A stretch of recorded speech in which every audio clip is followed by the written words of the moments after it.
Hello and welcome to Momodora Reverie Under the Moonlight, a Metroidvania released in 2016 as meant to be a prequel to the Momodora trilogy.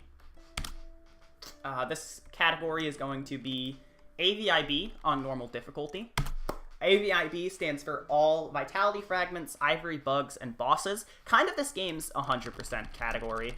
Because this game doesn't have an in-game percentage tracker, so the community just kind of got to divide it, or decide what the collectible category would be as a collective, and this is the category we have. We just have to collect all the items as fast as possible. And, you'll see me doing some pretty funky rolling. Not only am I rolling, which acts as a dodge to go right through enemies like this one, but I'm also jumping while rolling. That is actually a frame-perfect input known as a roll jump. And what a roll jump does is it lets you gain height while still moving at roll speed, which is great for small bumps. However, it actually can be kind of hindering if you're just trying to go for pure height. So I'm not going to be doing it all the time when I want to get places, but I'm going to be doing it when I want to get forward and not upward. So I kind of am managing two different types of jumps in a way, but I'm only doing this because it's not intended.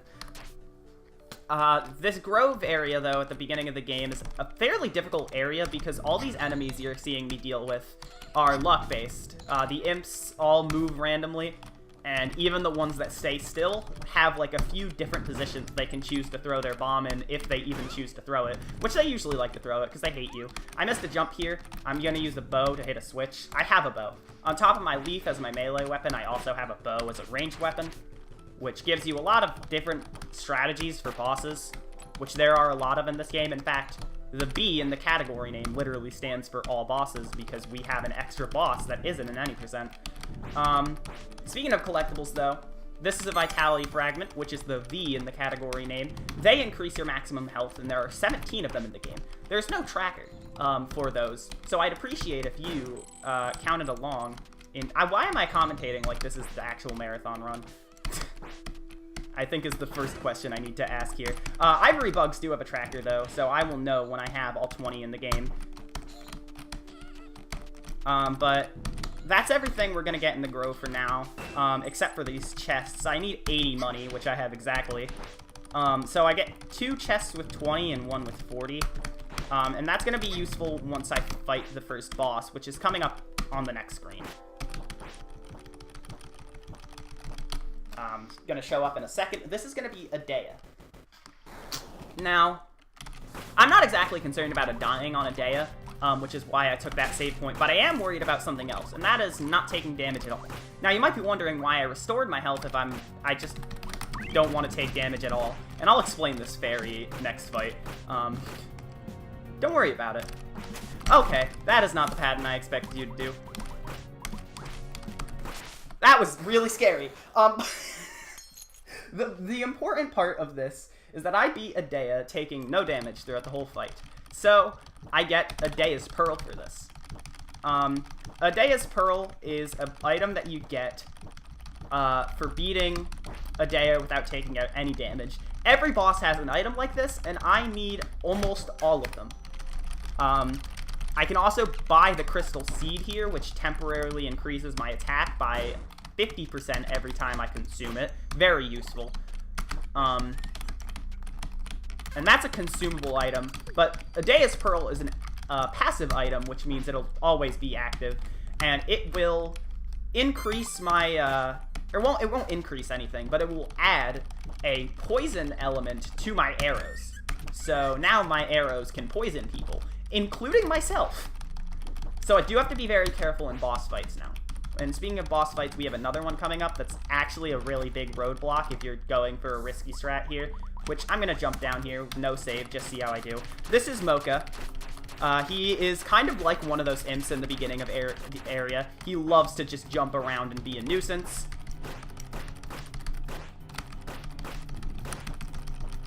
So I'm going to try and keep my distance, but he does like to jump towards me at times, and also use this attack where he's shielding himself from basically everything. So I'm not afraid to get physical if I have to, and when he starts shaking like this, it means I'm done with the phase. as the floor is going to drop and reveal the main boss, Lubella. Here I'm going to use the fairy for real. Sometimes I don't have to use it on Adea, so I saved the explanation for here. That fairy is a special item that you can use once per save, kind of like a consumable, by inputting the Konami code, or the first half of it at least. It's very good for doing damage, which is why I like it, because Lubella is a big target, if you haven't noticed. And she didn't dive, which is good. She can do a dive attack twice in that fight, which wastes 12 seconds. And I'd get the Bachman patch for beating her damage list, which is like one of the most important items in this whole run. So I'm very glad I got that. Now coming up, we're going to have a mini-boss up here. That character down there is named Kath. She'll be important kind of throughout the story, but we don't interact with her as much as we should because we're not a casual player. We kind of know about her. She's going to show up a few times, though. That was a mini-boss, by the way. And that's a showcase of what the Bachman patch did. It was those squares. There's an invisible platform here that I can get an ivory bug from. In fact, I did a little optimization where I opened the hidden wall with the squares from the patch, which is a small, tiny thing that I love doing. But I have to be very far back. It's kind of a sign that I actually might be a little bit too far back on that boss, on that mini-boss, but it didn't kill me, so there's no need to worry about it. This is a character named Paramal, who's going to tell me to go to the back of the monastery, which we're about to enter, because there is his master surrounded by cats. That's how we know who the master is, which is the greatest introduction to a character, I think, but it's going to be a while before we meet her. So you're just going to have to get your expectations high, but not too high. As we fall down a giant ladder. This is where the game splits off, by the way. Now we have 4 options of where we can go. And the first place that we go in this route is going to be the Cinder Chambers. The Cinder Chambers is very difficult. There are, you know, a lot of very powerful enemies, a lot of traps, like this button activates an arrow shooter. You just saw that arrow go off in the bottom left. And again, a lot of explosions and fire. It's Cinder, after all. That sounds dangerous. But it's fairly short if you know where you're going and you don't have to go through much of it, which we don't have to do to go to the boss fight, but we will after the boss fight. Speaking of the boss fight, this is one of the hardest bosses in this run. You thought Lubella was bad, you've not seen nothing. This is the Arsonist. So what I'm going to do here is I'm going to use my patches, use this fairy, and then set up for her to teleport. If she gets off screen like this, she can teleport. And I do not want her to teleport, because that is deadly. Okay, yeah, I took damage. You can see the problem is, Kath joins us for this fight, actually. And what she can do is she can help deal damage, which is good because we're going to be using the bow a lot to stay at a safe-ish distance. But she can be standing on top of some of the Arsonist's fire particles, meaning that we will not be able to see them, so we will sometimes run into them and take damage. And similarly to Lubella, she has a very important item for beating her damage list that I would like to collect. So I don't appreciate it when she teleports, because then I can kind of get screwed over by what Kath's movement wants to do. I'm gonna get locked in a corner here, which is not a very good thing to have happen. I just have to hope she basically does this attack for the rest of the fight. Or I can do this. I'm gonna try and get away.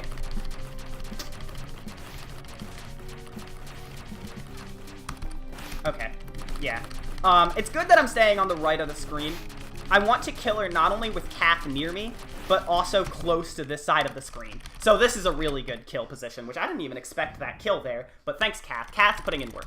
Kath's gonna say, hey, do you want to talk to me? And I'm gonna be like, no, because she does a lot of talking. But I'll tell her what she says. I'll tell you guys what she says, because she says important stuff. She tells us basically a lot about the story. As I'm going through this area, I'm going to get my first crest fragment, which will give me the ability to dash in midair like this. So now I'm going to keep doing roll jumps into this dash instead of just rolling, because it's better. But the story of this game is that you are a priestess from a western village, and this city from the east has a curse in it that is starting to affect your village. So you come to the city to try and lift the curse. And what Kath is kind of conspiring with is that there's something happening to the queen. So we have to go try and take down the queen to end the curse. And to enter the queen's castle, which is the end game area, we need 4 crest fragments hidden behind 4 bosses. We can collect these in any order, which is what I am doing. I got my first one, as I mentioned, which gives me this mid-air dash. And now I'm on a quest to find the other 3, while also finding all of the upgrades, because that's the category. These spiky balls do a lot of damage, and I don't want to get hit by them, because it makes me very weak for the rest of this part. And I go a while without actually taking any saves, so I'm going to take this safe. Because that last bell I hit is going to be my last one for a while, I'm going to be honest. But there are a lot of collectibles in here. So I'm going to take them because I need them.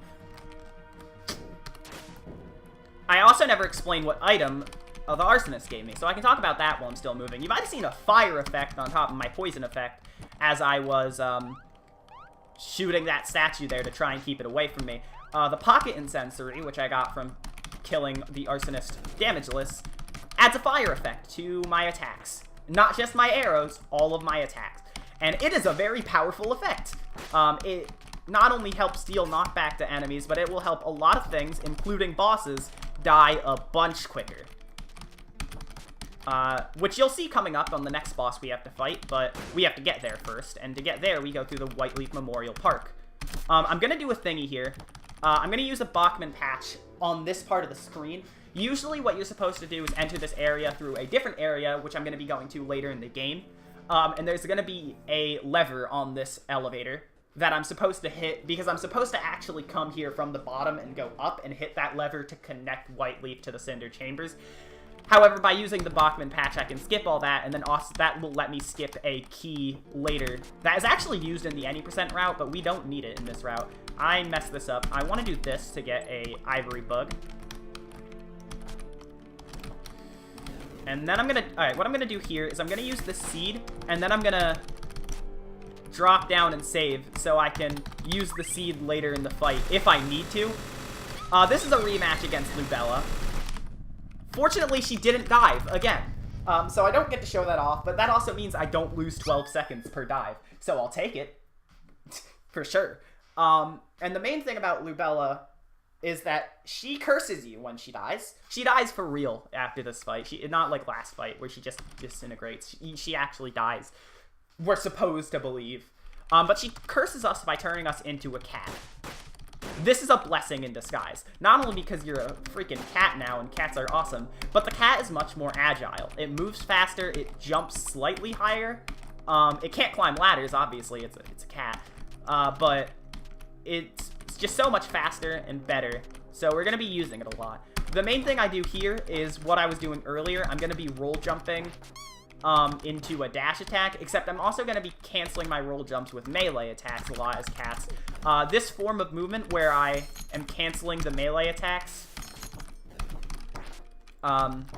we're canceling the roll jumps with the melee attack and then dashing, is the fastest form of movement out of every movement option in the game. And I now have it for what is going to be the next, maybe at most 20 to 25 minutes.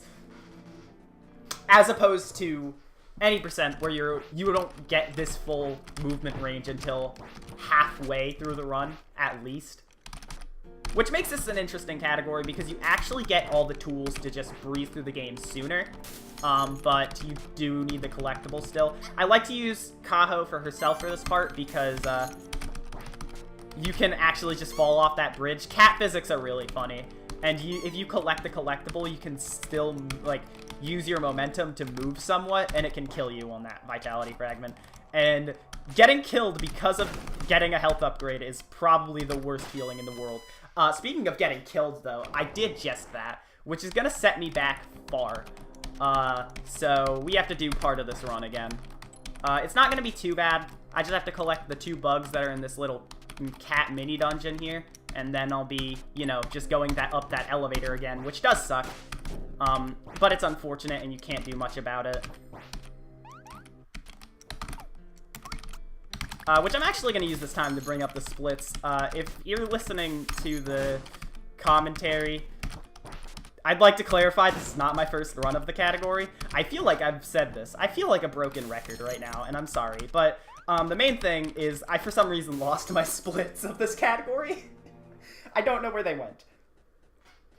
So I'm running on a no split, except for 2 failed recordings where I kept dying on the same boss over and over.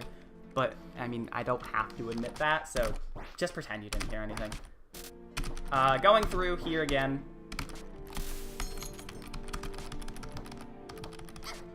Yep.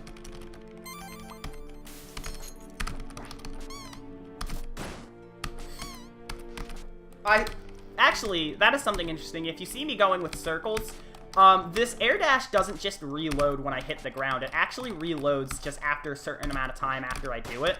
So, especially if I keep my double jump for after the dash, I can actually get a lot of use out of this air dash. Getting that bug, I'm now going to be climbing here. This is a very long part of the run where I'm doing absolutely nothing. I'm just kind of rhythmically pressing my jump button to climb this ladder as fast as possible. It takes, I'm timing it right now, I think about 20 seconds though. Yeah, 20 seconds. I'm going to be finishing the ladder at this point. And now I need to go back a while.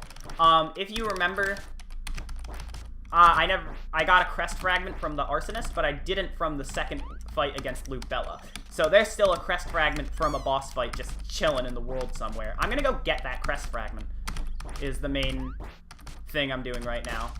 But I'm also gonna grab some things while I'm backtracking, like this too well hidden vitality fragment. I do not like that vitality fragment. It is just not obvious. Not to say that things need to be obvious, but it's just, I don't think there's any indication for it. That's one you kind of have to know the game just to get. Using this shortcut here, I don't get to hit the bell. There is a bug under this bridge, so that is half of them in the game now. I only have 6 of the 17 vitality fragments, so I'm a little bit far off on that count. But I'm back in the Grove. The Grove has a lot of stuff in it, but the major thing right now is this side area, the Furor Ciele, something like that. It's not an English pronunciation, and I do not know how to pronounce it.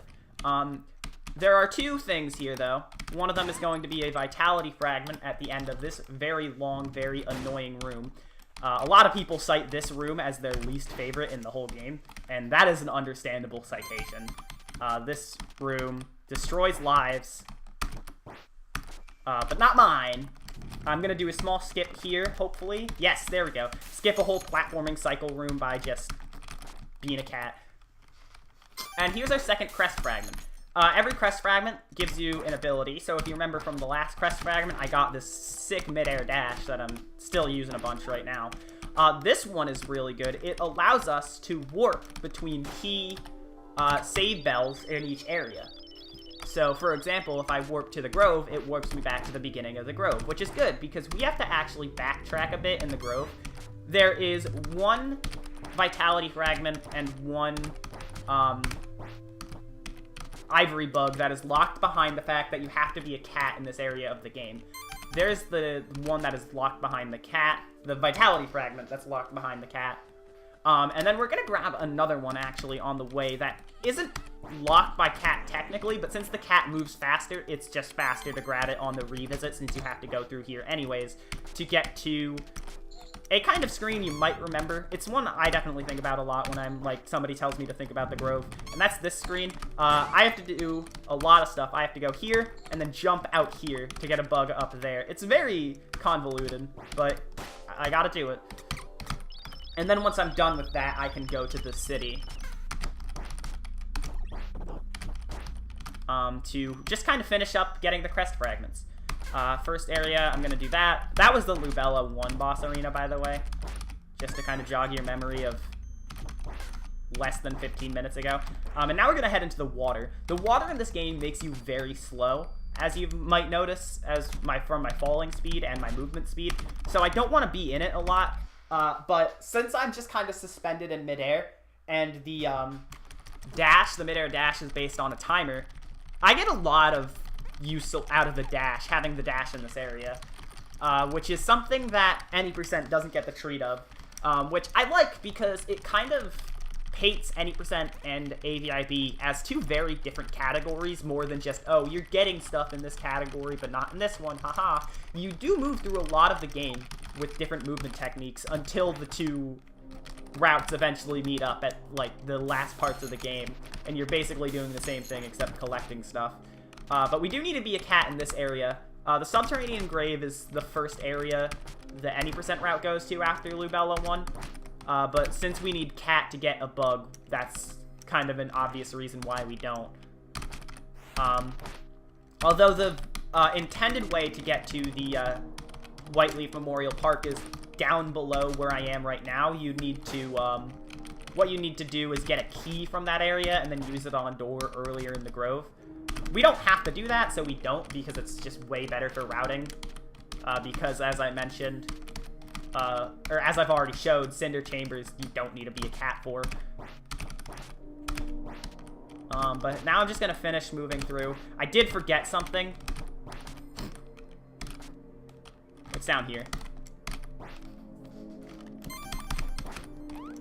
Alright. Now I didn't forget anything. Although I'll mention this now that I remember to mention something. These bats that you see floating around spawn at random heights, which is fun, said me, who hates fun.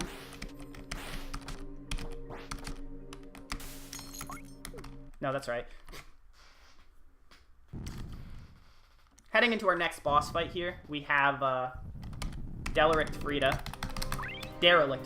I've been saying that wrong ever since I played this game. Who can go down fairly quickly with all the items you have, especially the Pocket and Sensory likes to make kind of a joke of Frida. I didn't use my items correctly at all, so it was kind of silly with how that worked, and that was a very close attack. I didn't like that. But hey, that was a fight.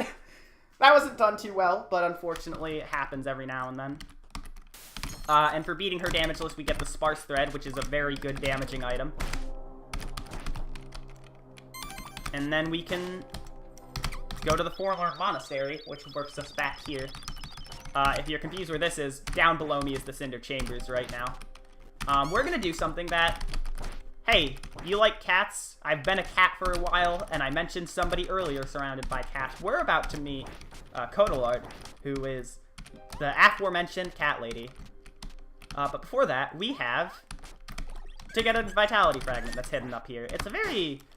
not a hidden one, but a challenging one for sure. If you go to this area first, like I did casually.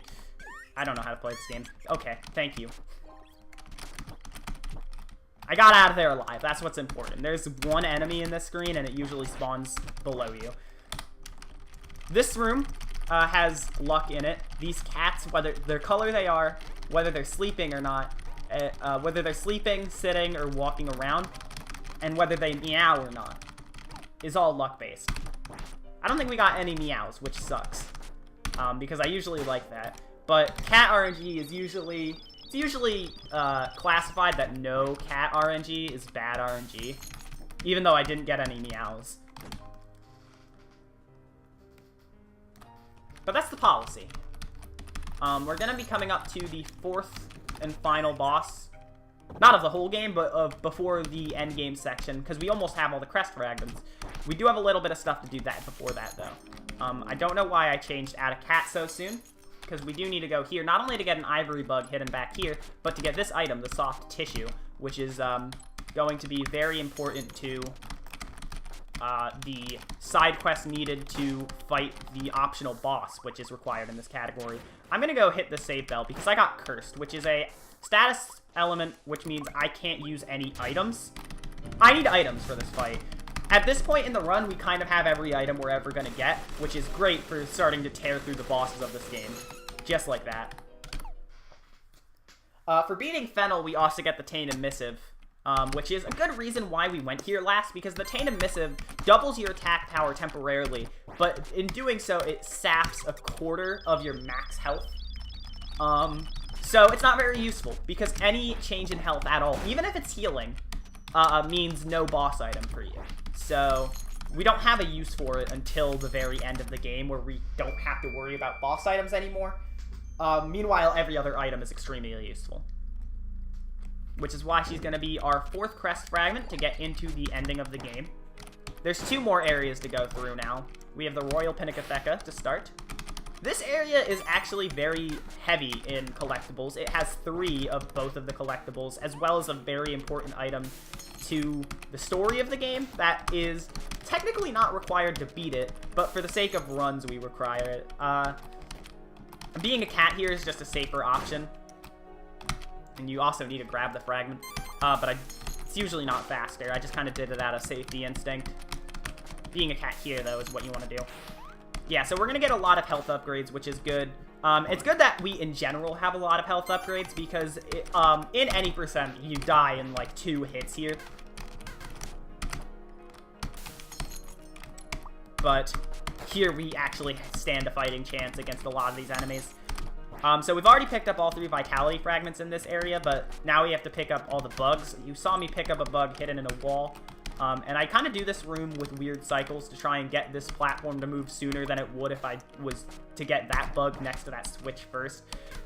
So that's every collectible in that area, but there is actually one item that we do really want, and that is going to be up here is the Sealed Wind. The Sealed Wind is, technically not, it's very fishy on how I want to define it, but for the sake of the run, it's required. And I'll get to that when I get... It's very complicated to explain. Not to explain, but to explain when you kind of don't have the context for it. So I'll save it for later, but rest assured it's important. And with everything in this area collected now, we can head straight to the boss. I took that safety checkpoint to the left because not only is it very easy to get, but it's just as easy to have problems on this upcoming boss. What I'm going to do here is just before the cutscene, I'm going to drop a patch like this, and then mess up horribly. So this is already a bad start. I have to get very good luck here. And I got shot by the Huntress. That is the best meme I've ever seen. So let's try that again. Maybe a little bit better. The goal of the beginning of that fight is to drop a patch right before the cutscene and then enter the cutscene and skip it. So that way the patch immediately hits the Duchess before she can do anything. The Duchess, though, is very obnoxious and likes to roll around the battlefield, much like I've been doing a lot of this run, which can make her dodge my attacks, especially if she does so very early on in the fight. Okay. There we go. And then we have the Huntress, which is kind of a joke-ish phase compared to that first one. But it can still cause a problem if it does one thing, which it did not, thankfully. There we go. So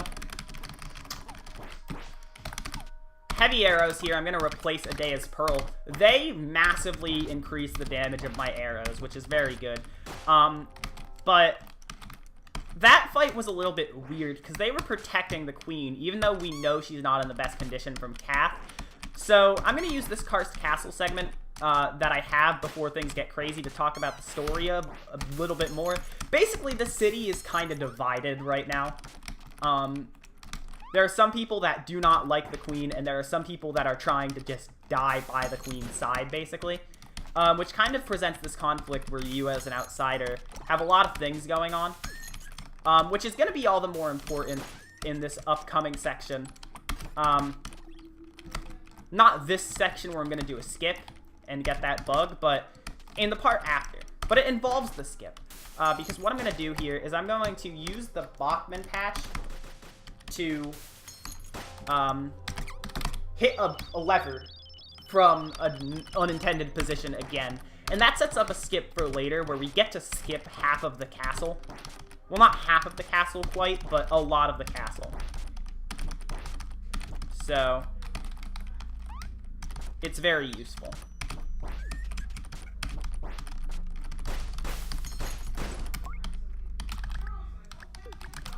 So what I'm going to do now is I'm going to use the Sealed Wind at this windmill-looking thing, and it's going to open this path, and we're going to be able to bathe our leaf, which is our melee weapon, in the tea and get the fresh spring leaf.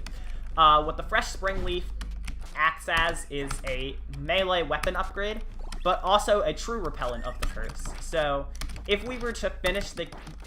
we are required to use the Sealed Wind to get that, but if we were to kill the final boss with the maple leaf, we would get a bad ending. Bad ending is banned in the speedrun.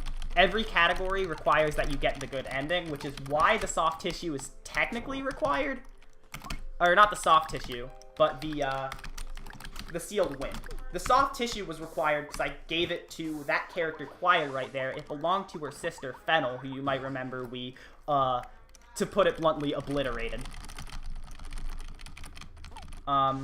But we, for giving her that, actually get Choir as a, extra boss fight, which I can't fight for the life of me. I had a little slip up there, because what I wanted to do was,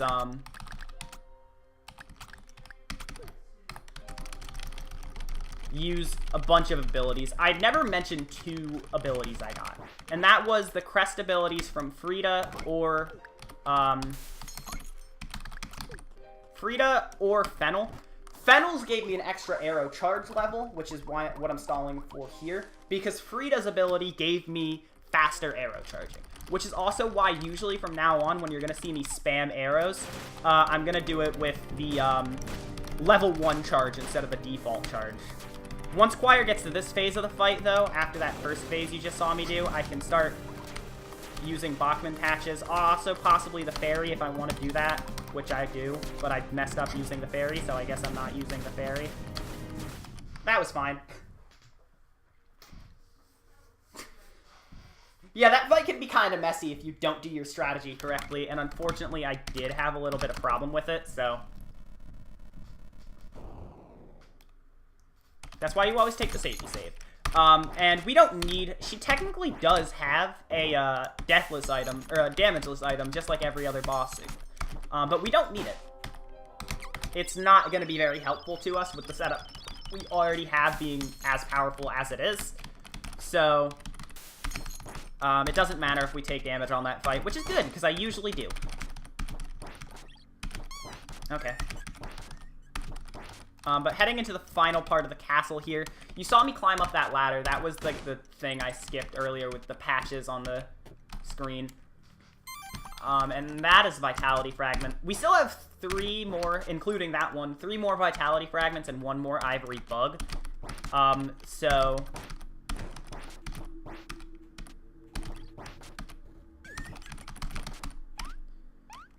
they're all going to be in this castle. Again, at this point, just 2 more Vitality Fragments, so don't fear if you've miscounted. I am at 15. Now I'm at 16. There we go.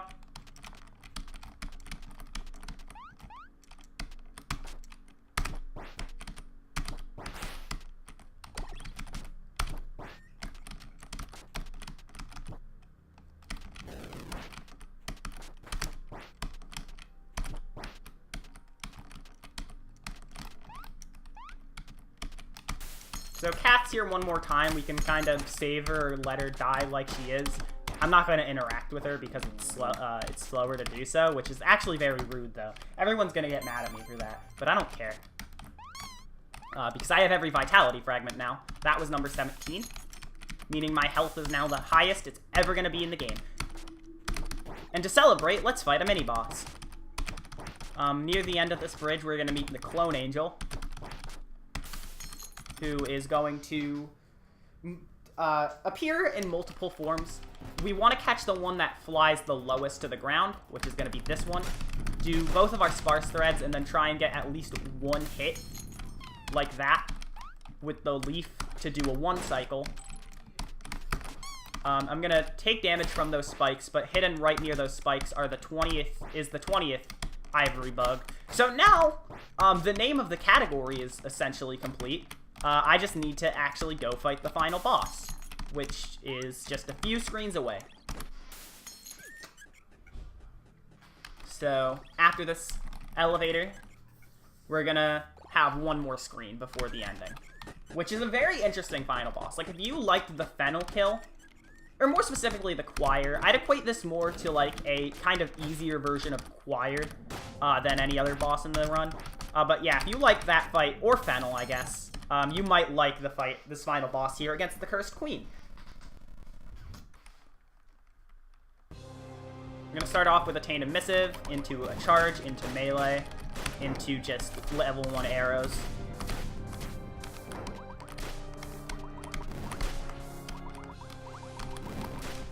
Very well done.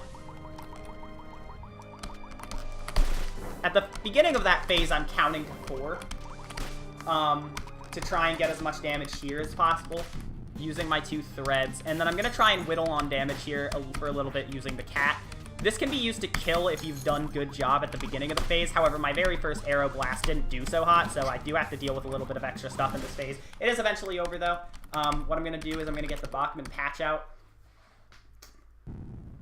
Because there's one more phase. This phase you only get if you got the spring leaf, this green leaf that I have for the good ending. And now what I'm going to do is I'm going to wait for a white flash, and then use this, count to 2, use the patch in both of the fairies, and then charge arrows while doing melee. Time's going to be at the end of this fight, which is right there. And that is all of Momodora Reverie Under the Moonlight. 36 is not very good. But considering I had 3 deaths, and my estimate's gonna be 40, I think this is as good a showcase of any of what a marathon run is most likely gonna be like of this game. I made a lot of mistakes that, of course, happen. And I can improve to try and make them happen less, but this game is brutal, and I'm glad I not only showed that, but showed that, hey, I can play it properly. So, thank you.